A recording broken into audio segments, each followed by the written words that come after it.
Hello students, welcome back to my YouTube channel Unnati in Zoology. So today I am back with a new important topic that is called apoptosis. तो आज के इस video में मैं आप सबके लिए लेकर आई हूँ एक नया important टॉपिक जिसका नाम है apoptosis और ये टॉपिक important होने वाला है सभी MSc के बच्चों के लिए।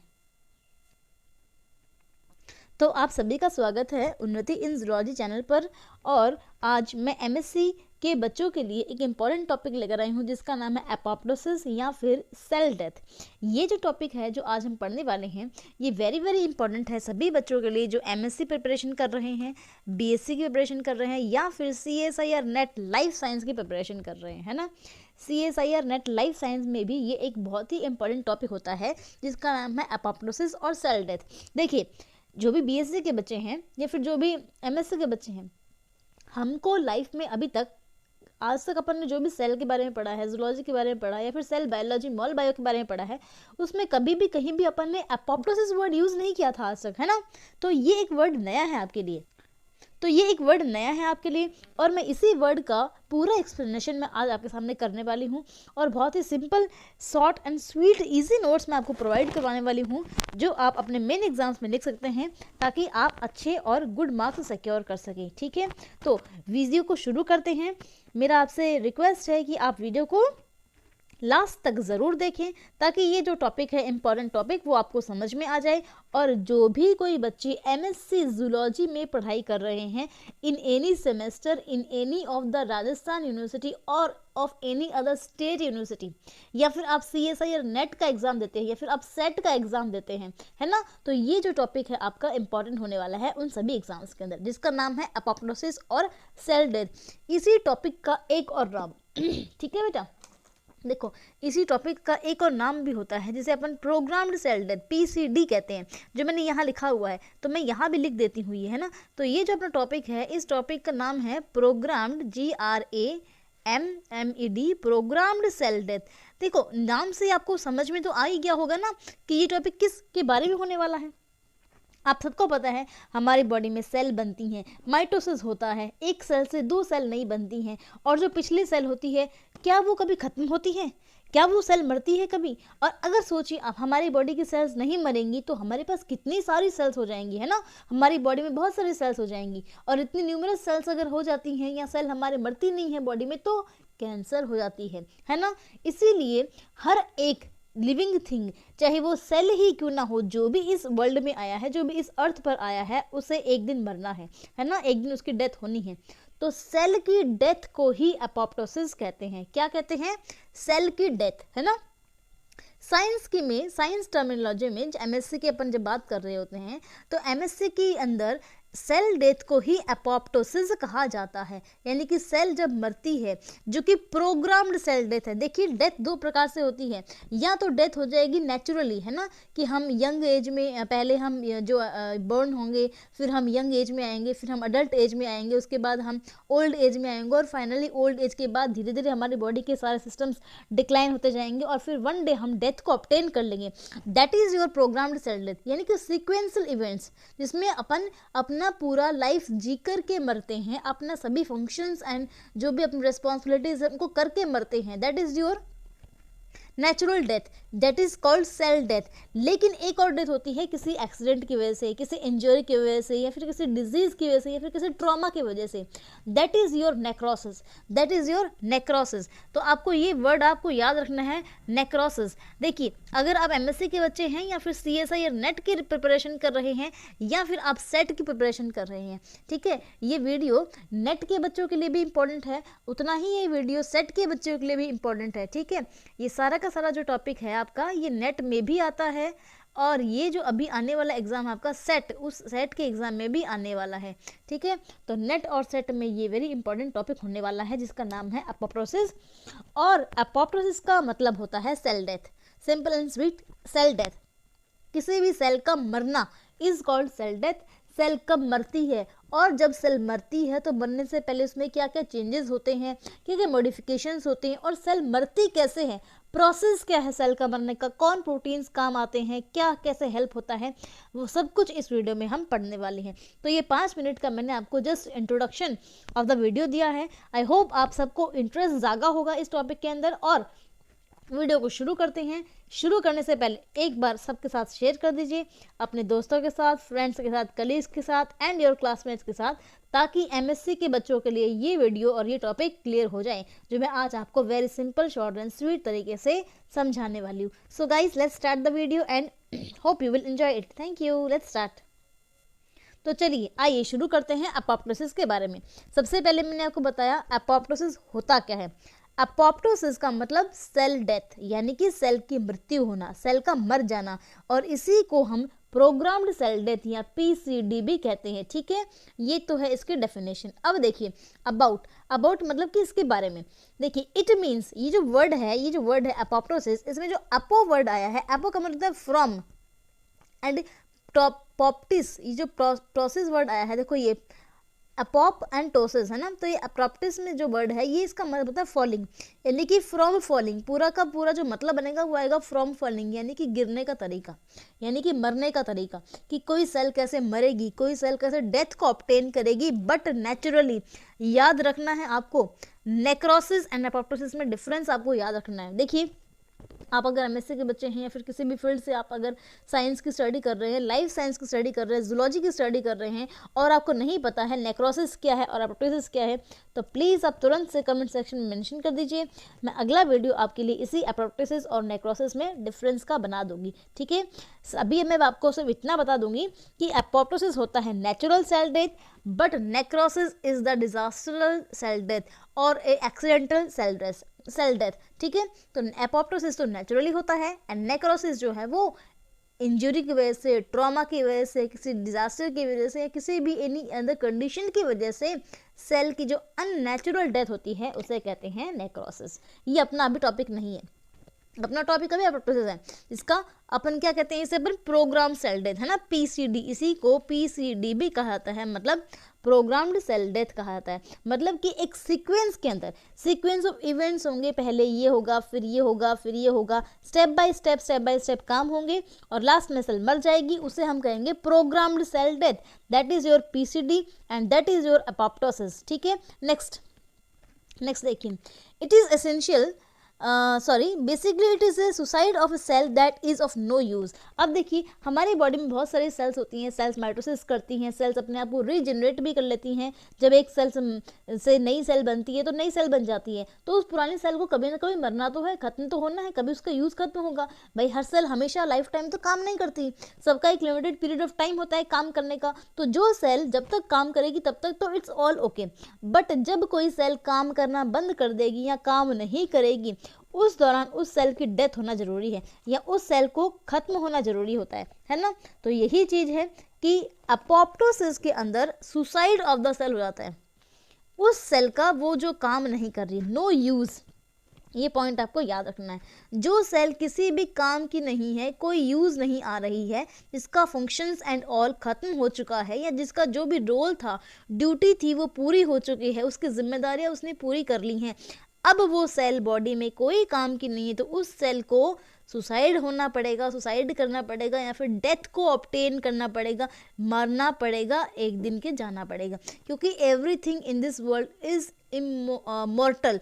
इमॉर्टल कोई नहीं है ना, इमॉर्टल मतलब अमर कोई नहीं है, सेल को भी एक दिन मरना है। तो सेल की जो नेचुरली डेथ होती है उसी को अपन अपोप्टोसिस कहते हैं। चलिए next point, it is essential process during embryogenesis, metamorphosis, tissue turnover, digitification और in natural death of cell.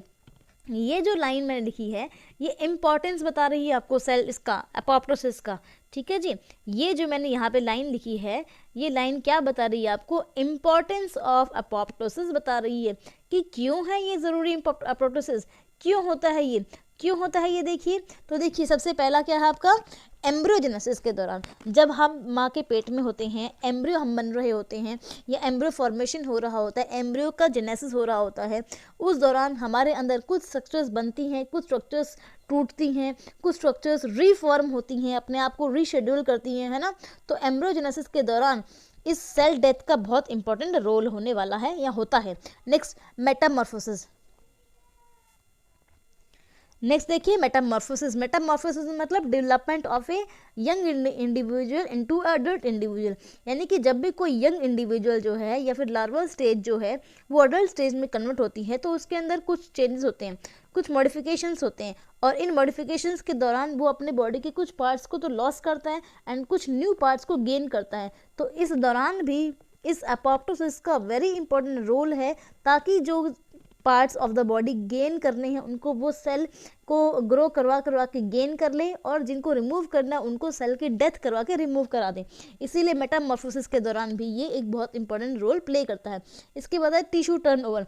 Tissue turnover मतलब मान लीजिए आपको कोई इंजरी हो गई, तो कोई इंजरी हो गई या कोई चोट लग गई या कोई ट्रॉमा आपकी बॉडी में आ गया है, तो उस दौरान जो टिश्यूज़ अपने आप को रिकवर करेंगे या जो टिश्यूज़ डैमेज हो चुके हैं वो रिमूव होंगे, उनको क्या करा जाएगा, शेड ऑफ किया जाएगा, वो सब भी सेल डेथ की वजह से ही होता है।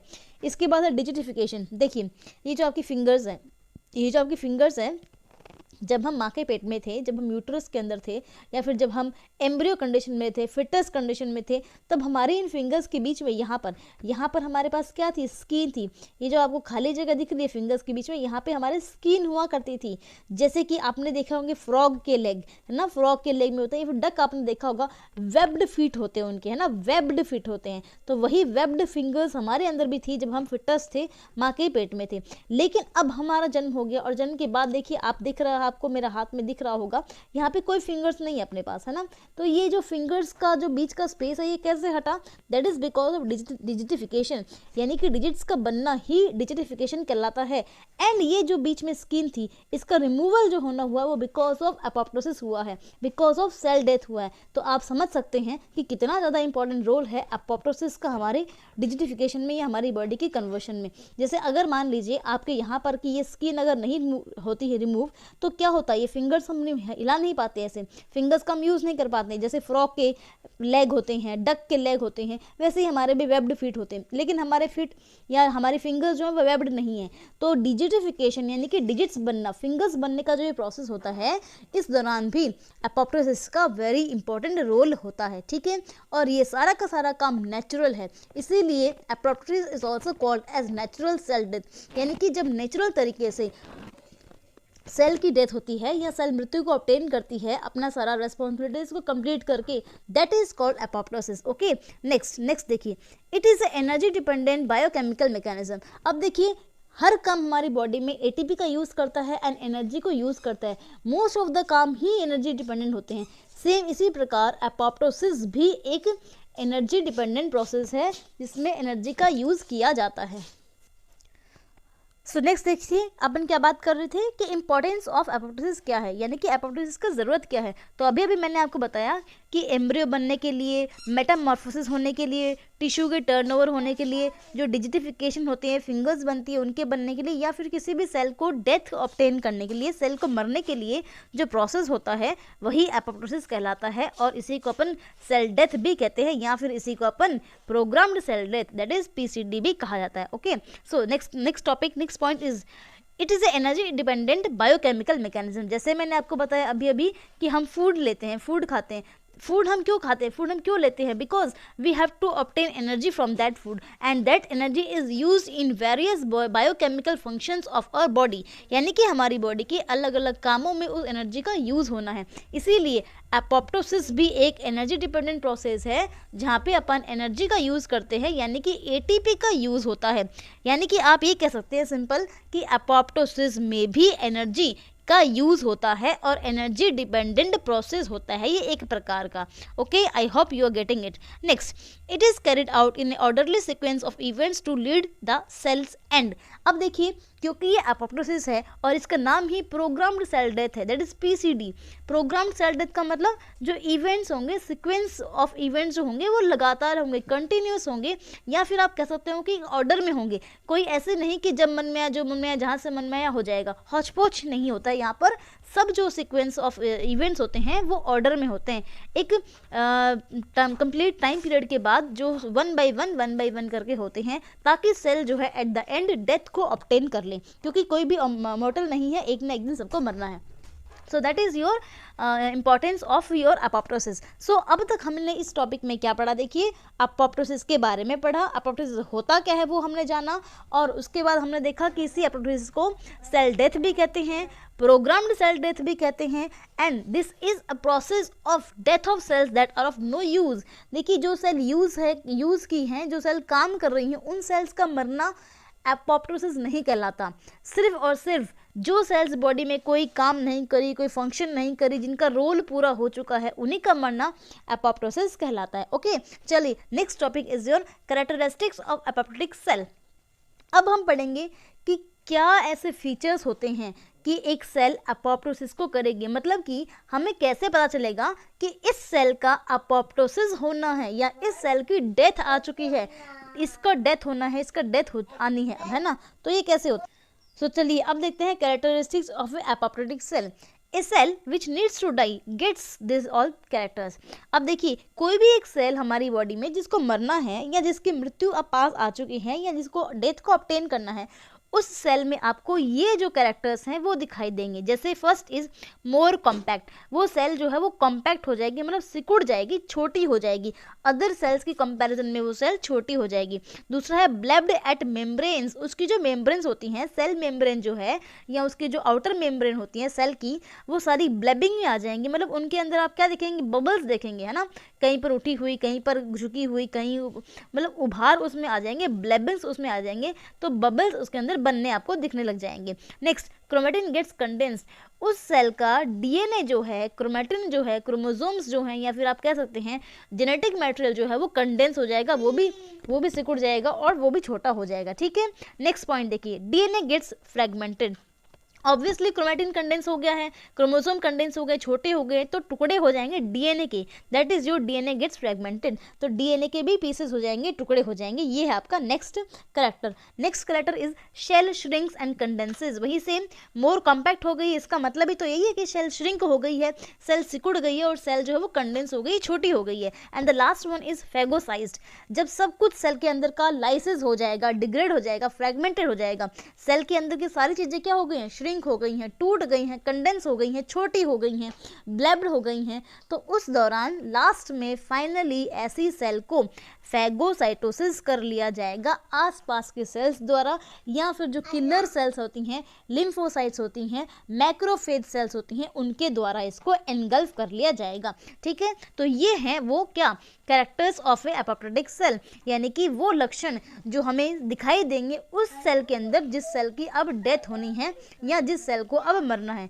आई होप आपको ये टॉपिक समझ में आ रहा होगा। ठीक है बेटा, चलिए नेक्स्ट मूव ऑन करते हैं। Identification and mark of a cell to obtain the death and apoptosis. अब देखिए आसपास के सेल्स को कैसे पता चलेगा कि ये सेल मरने वाली है ना, भाई सेल्स में कोई बुढ़ापा तो आता नहीं है, या फिर कोई सेल में कुछ ऐसा क्या होगा, क्या ऐसा आइडेंटिफिकेशन मार्क होगा, मार्कर क्या होगा जो ये बताएगा कि अब इस सेल की डेथ होने वाली है और ये सेल का टाइम पूरा हो चुका है, ये सेल अब मरने वाली है। तो इसके लिए भी क्या कहा गया है, देखिए इसके लिए भी बॉडी में कुछ सिस्टम्स होते हैं। हमारी बॉडी ऐसे ही मैजिक बॉडी नहीं कहलाती है, this is the unique piece, है ना, हमारी बॉडी यूनिक पीस है, यहाँ पे सब कुछ well defined and well orderly manner में होता है। तो यहाँ पर भी देखिए क्या होता है कि सेल जो है वो कैसे पता चलेगा अपने को कि मरना है। तो बात करते हैं नॉर्मल सेल की, जो मरती नहीं है या मरना नहीं है जिस सेल को, नॉर्मल मतलब यंग सेल, है ना। तो इन normal cell phosphatidylserine serine, that is a negatively charged lipid, is more in the inner side of the plasma membrane and in apoptotic cells, but in apoptotic cells the PS मतलब phosphatidylserine is flipped to the outer leaflet and it is more in the outer side. This acts as a marker for the cell to death. यही है वो point जो मैं आपको बार बार बताना चाहती हूँ कि इस पॉइंट में क्या बताना है अपने को कि कब हमें पता चलेगा कि इस सेल की मृत्यु होनी है या यह सेल मरने वाली है। तो कब, अगर कोई नॉर्मल सेल होगी या फिर जिस सेल की डेथ नहीं होनी है, जिस सेल को मरना नहीं है, वो सेल तो फॉस्फोटाइडल सेरीन को अंदर की तरफ ज़्यादा रखेगी, है ना। हाँ, आप सबको पता है प्लाज्मा मेम्ब्रेन होती है, सेल मेम्ब्रेन होती है, सेल मेम्ब्रेन के अंदर लिपिड्स एंड प्रोटीन्स होते हैं, ये हम सबको पता है, जनरल इंट्रोडक्शन में आपने पढ़ा भी हुआ है। मेरा एक वीडियो भी है प्लाज्मा मेम्ब्रेन पर जो मैंने डाला हुआ है, आप उसको एक बार उसको चेक कर लीजिए, आपको समझ में आ जाएगा। और अगर आपको नहीं मिलता है तो आप मुझे कमेंट सेक्शन में मेंशन कीजिए, मैं अगेन वो सब कुछ आपको बता दूंगी, ठीक है। तो देखिए नॉर्मल सेल होती है, उसके अंदर लिपिड का कंपोजिशन होता है, जैसे मैंने यहाँ पे बना के बताया आपको डायग्राम के अंदर। देखिए ये लिपिड की बाई लेयर है, ये लेयर नंबर 1 है, ये लेयर नंबर 2 है, और ये जो है ये क्या है, ये लिपिड के अंदर धंसा हुआ प्रोटीन है, या फिर आप कह सकते हो ये भी लिपिड ही है ना। तो ये जो लिपिड है ये फॉस्फोटाइडल सेरीन का नाम है, ये जिसे अपन पीए से डिनोट करते हैं, इसको पीए से डिनोट किया जाता है। तो ये देखिए PS is more in inner side, अंदर की तरफ में, है, सेल के अंदर की तरफ में। ये जो सेल है, ये सेल का साइटोप्लाज्म, देखिए ये सेल का साइटोप्लाज्मिक साइड है, ये सेल की मेम्ब्रेन है, और ये जो ऊपर वाला साइड है ये सेल का एक्सोप्लाज्मिक साइड है, सेल के बाहर का साइड है ये, है ना।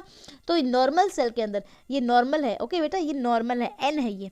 तो नॉर्मल सेल के अंदर जो फॉस्फोटाइडल सेरीन होता है वो अंदर की तरफ ज़्यादा होता है, लेकिन जस्ट इसका रिवर्स अपोजिट, जब किसी सेल को अपोप्टोसिस होना है, मरना है, जिस सेल की डेथ होनी है, ऐसी सेल का सिंबल या मार्कर क्या होगा कि उसका जो ये पीएस है ये फ्लिप कर जाएगा। देखो मैंने यहाँ पे लिखा फ्लिप का मतलब होता है जस्ट ये यू टर्न, ऐसे पहले अगर ऐसा था तो ऐसे करके अगर वो टर्न ऑफ करके यूं हो जाएगा तो that is your flip condition. तो देखिए यहाँ पर क्या हो गया, जो फॉस्फोटाइडल सेरीन था वो फ्लिप हो गया आउटर साइड में, है ना, बाहर की तरफ ज़्यादा हो गया। ये देखिए यहाँ पे अंदर के साइड में ज़्यादा था और यहाँ पर बाहर के साइड में ज़्यादा है। और जब किसी सेल को ये सिंबल मिल जाएगा कि पीएस जो है फॉस्फोटाइडल सेरीन जो है वो क्या है, तो एक जो सेल को डेथ होना है उस सेल के अंदर फॉस्फोटाइडल सेरीन जो है वो बाहर की तरफ ज़्यादा आ जाता है। और यही जो पॉइंट है ये सिंबलाइज करता है, मार्कर की तरह काम करता है कि अब इस सेल की डेथ होनी है। तब जो आपके डेथ इंड्यूसिंग फैक्टर्स हैं वो आ जाते हैं और इस सेल को ईट अप कर लेते हैं, खा लेते हैं, फैगोसाइटोसिस कर लेते हैं और सेल जो है फ्रेगमेंट हो जाती है, ठीक है। तो ये जो मैंने यहाँ पर डायग्राम और आपको बताया है, ये मैंने क्या बताया आपको कि identification of a normal cell versus a apoptotic cell. बहुत है, अच्छा है, इजी है, समझ आ गया होगा आपको। बहुत इजी तरीके से मैंने ये नोट्स बनाए हैं और बहुत इजी एंड सिंपल वे में मैंने आपको समझाने की कोशिश की है। I hope you all are getting this, ठीक है। चलिए अब हम बात करते हैं इसकी, that is your mechanism of apoptosis, कि एपोप्टोसिस का क्या मैकेनिज्म है, होता कैसे है। अभी तक तो अपन ने यहाँ पर क्या पढ़ा है कि कैसे होता है, क्या होता है, इसकी इंपॉर्टेंस क्या है, इसमें कैरेक्टर्स क्या हैं और क्या इसकी आइडेंटिफिकेशन रहेगी। But now we will be doing the we will be studying about the mechanism of apoptosis, that is होता कैसे, एक्चुअली ये कैसा होता है, ठीक है। तो देखिए apoptosis is a highly complex regulated and A controlled pathway, है ना। एपोप्टोसिस ऐसे ही नहीं है कि जैसे मन में आया जब मन में आया हो गया, ये एक बहुत ही सोचा समझा और रेगुलेट किया गया, कंट्रोल किया गया पाथवे होता है। हमारी बॉडी इस पाथवे को बहुत ही कंट्रोल करके और बहुत ही सिस्टमैटिक वे में कंट्रोल करती है, सिस्टमैटिक वे में इसको करवाती है, ऐसे ही नहीं हो जाता है ना। तो मैकेनिज्म ऑफ एपोप्टोसिस में क्या है, सबसे पहले कि ये हाईली कॉम्प्लेक्स है, रेगुलेटेड है और कंट्रोल्ड पाथवे है। Next, it is a energy dependent and cascade of events, यानी कि सभी यहाँ पे स्टेप्स में एनर्जी चाहिए होती है और एक स्टेप बाय स्टेप प्रोसेस है। कैस्केड ऑफ इवेंट्स, ये जो कैस्केड ऑफ इवेंट्स वर्ड लिखा है इसका मतलब होता है स्टेप बाय स्टेप, इसका मतलब होता है स्टेप बाय स्टेप कि पहले 1 स्टेप आएगा, फिर 2nd, फिर 3rd, फिर 4th, तो ये कैस्केड ऑफ स्टेप्स में होता है। इसके बाद देखिए कैस्पेस डिपेंडेंट एपोप्टोटिक पाथवेज आर, यहाँ पे एपोप्टोसिस के अंदर जो मेन फैक्टर या जो आप बोल सकते हो मेन प्रोटीन जो काम करेगा उस प्रोटीन का नाम होता है कैस्पेस। क्या नाम होता है, कैस्पेस। तो अब देखिए अब हम पढ़ेंगे कि एपोप्टोसिस में कैस्पेस के डिपेंडेंट कैसे पाथवेज होते हैं ना। तो एपोप्टोसिस पाथवेज में 3 पाथवे हैं जो अपने को जानने वेरी वेरी जरूरी हैं। The 1 number is extrinsic pathway, second one is intrinsic pathway and the third one is perforin grand enzyme pathway, ठीक है। तो देखिए पहला है एक्सट्रिंसिक पाथवे, दूसरा है आपका एपोप्टोस। तो चलिए देखिए पहला क्या है, एक्सट्रिंसिक पाथवे, दूसरा है इंट्रिंसिक पाथवे एंड तीसरा जो है वो परफोरिन ग्रैन एंजाइम पाथवे है ना। अब जानते हैं इस एक्सट्रिंसिक पाथवे के बारे में। देखिए एक्सट्रिंसिक पाथवे क्या होता है, it acts due to extracellular signals, मतलब जब डेथ के सिग्नल्स सेल के बाहर से आए, यानी कि जो नेबरिंग सेल्स हैं वह जो आसपास के सेल्स हैं वो जब सिग्नल दें कि इस सेल को मरना है तो वो कहलाएगा extrinsic pathway. It means signal of the death comes from the outside source, external source और एक्सोजेनस मीडियम। एक्सोजेनस, एक्सटर्नल और आउटसाइड से, बाहर से जब कोई सिग्नल आता है, एक्स्ट्रा सेलुलर सिग्नल जब आते हैं सेल की डेथ के लिए, ठीक है, तो उस पाथवे को अपन एक्सट्रिंसिक पाथवे कहते हैं। उसके बाद इसमें क्या होगा, देखिए also called death receptor pathway, क्योंकि यहाँ पर डेथ के लिए सिग्नल आएंगे और डेथ के सिग्नल्स को ऑब्टेन करने के लिए कोई ना कोई रिसेप्टर लगे हुए होंगे। तो यहाँ पर क्या होता है, डेथ रिसेप्टर्स भी होते हैं कि यहाँ पर जो सिग्नल आएंगे बाहर से, उन सिग्नल्स को अचीव करने के लिए, उनको पकड़ने के लिए, उनको रिसेप्ट करने के लिए कोई ना कोई रिसीवर्स भी होंगे जिन्हें अपन रिसेप्टर्स भी कहते हैं, ठीक है। तो ये है एक्सट्रिंसिक पाथवे। इन्हीं तीनों पाथवे को अपन नेक्स्ट पेज पे अभी डिटेल में भी पढ़ने वाले हैं, तो don't take stress and tension, मैं सब आपको अभी डीपली बताने वाली हूँ, जस्ट कीप पेशेंस, ठीक है। नेक्स्ट देखिए इंट्रिंसिक पाथवे। इंट्रिंसिक पाथवे का मतलब होता है acts due to intracellular signals और एंडोजेनस सिग्नल्स, यानी कि जब सिग्नल्स फ्रॉम द सेल आते हैं, सेल के